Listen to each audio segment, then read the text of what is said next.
Today I am draining the oil out of my 1.8 turbo. This engine obviously came from a Mark IV Golf. It is now in a Mark III Golf. This engine hasn't been in a road legal car for about 6 years.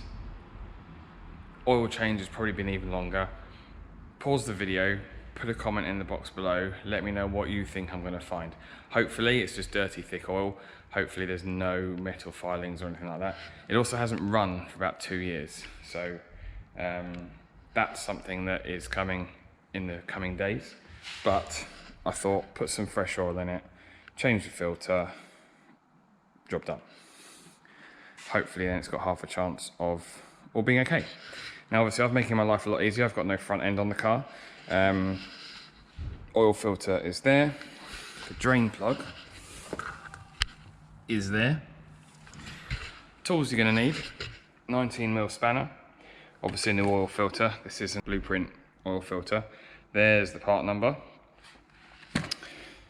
Something to catch your old oil. I've got this rather dirty drain pan, a rag just to clean up any mess, and some oil. Now this engine is supposed to have, I believe, 530 or 540 Volkswagen spec oil, option on either. Because I'm only going to be running this for a short time and then doing a full flush using an engine flush, I'm just using some 1040 we had left over. 1040 is normally good for older engines. I tend to use it in the midget. I think that's all of my cars that actually has 1040, but for this purpose it should be fine. The engine's not doing any mileage, it won't really be under any load. It is purely to get it running, and then like I said, I will put a flush in and put the correct oil in. So obviously first step, jack the car up, put it on axle stands, safety first. I tend to like to put these under the subframe. This always seems to be the strongest point. You could put it under the sills, but if your sills are anything like mine, they are probably rather soft and crusty. So what I tend to do is undo the oil cap first. This allows the oil, the air, to come back in to displace the oil. Just stops that glugging that you sometimes get. That's purely optional. It just, for me, you'll see when I undo the sump plug, the oil will just flow out. I'm just going to grab a light so that you can see under there, and I shall position myself on the floor and we'll undo the drain plug. Put the drain pan roughly under the sump plug. My axle stand is kind of in the way of it there, never mind. And then I have pre-loosened the sump plug because it was tight.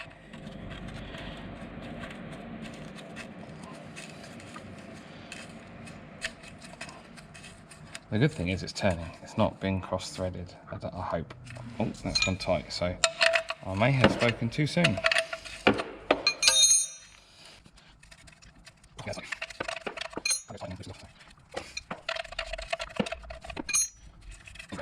Let's see what comes out. That's not the colour I was expecting. It's kind of light brown and smells a bit head gaskety. You can see on the end of that, that's very creamy.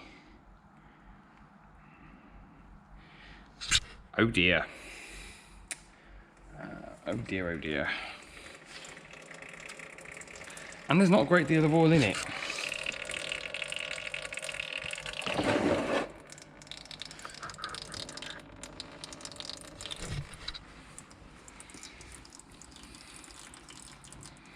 Although, actually, having remembered that, when I changed the spark plugs, I do remember there was water in the spark plug wells, so there is a chance that's where the water's come from. Obviously we won't know till we run it up and do a sniff test. There is also the option of steel seal. If you haven't seen it, there's a video I did on just how good steel seal is. Actually worked on the midget, and that's a K series, so yeah, it's pretty good stuff. I'll clean the bung up there roughly. I'll do a better job than that in a bit. Obviously this you would normally replace. Again, I don't really see the point, seeing as I'll be having it back out. Hopefully, maybe next week, week after, when I run it up to temp. Yeah, so while I'm waiting for that to drain, I'll have a sip of my tea. Did you know Mark 3 Golfs come with cup holders? I think it's the same on the Mark 4. So when you're working on it, you can put your cup down. So the next thing then will be the oil filter. I don't know that I'm going to get my drain plug. I think I'm going to make a mess if I try and undo that there, but we could give it a go anyway. Can I do it by hand? No, I can't. Let's go and get a tool. So there are various tools available for this. We got a couple of three-pronged claws that you put a ratchet on to turn. You can get cups that go in the bottom. You can get straps that go around them. You can even get claws like that grip onto it to twist. My tool of choice, since I've got access, is just some giant water pump pliers. Obviously I'm not reusing this filter, so I might need 2 hands on it though. Oh, there you go. That's tight. That's not been changed for a while. There we go. Just loosen that off. I don't know how much oil is going to come out of this. Oh, there is some.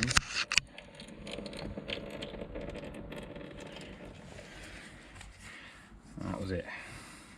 You can see the colour of it there.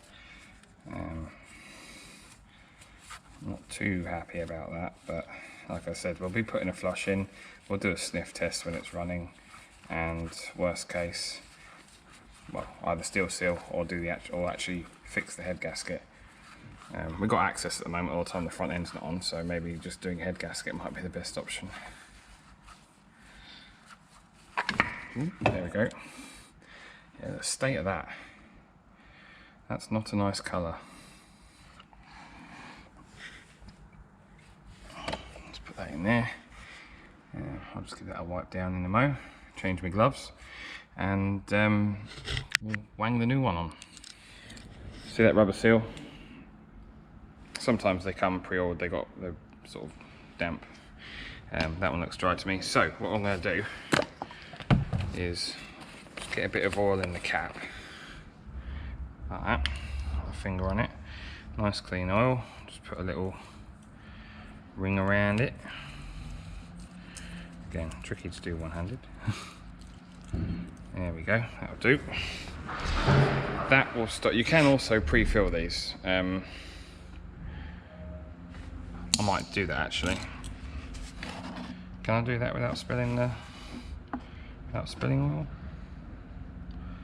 Do. There we go. Nope, I'm making a mess. Won't fill it right up. Pre-fill it just stops any chance of, or reduces the chance of any wear when it first starts, which obviously I'm a little bit concerned about because we've already got issues with this. Now I'm spilling some more. Always do these up by hand. I mean, sometimes they have a little torque setting written on them, so if you want to use a tool, you can torque them up, but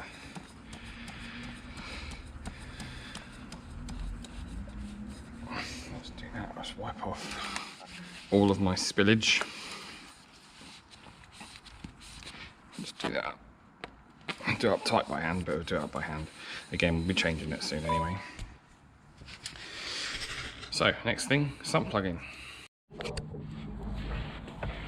As you can see, it is still, I don't know if you can make that out in the camera. Where are we? It's there. It is actually still dripping, but it's very slow and looks pretty thick. So again, we'll be sorting that out at a later date. And again, the sump plug has a torque setting. Click. Oh, grab my rag, clear up my drip. Only thing left then is putting oil in. And what I need to do, let's move that. What I need to do is try and do this without spilling it, whilst filling it one-handed. Or I could be sensible and put you down somewhere. Alright, this could all go horribly wrong. I'm just going to clean up the edges of that, because if it does overflow, I don't want it taking any dirt in with it. There we go. Right, I'm going to leave that there. Right, it takes 4.6 litres, and this jug is a 5 litre jug, so we'll literally go till it's almost empty.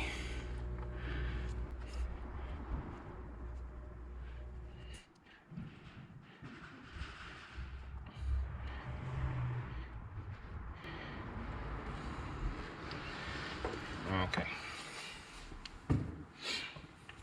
That is about 4.5.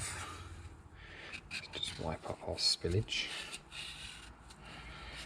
It wasn't too bad actually. I managed to do that. Not spilling too much. Right, next thing then. For the dipstick. And I hope you can make that out in the camera. It's about there. There you go. Obviously need a little bit more. Not quite sure why the outside bit of my dipstick came up with it. Maybe I need to find a bracket, put it back on. So just a little splash more.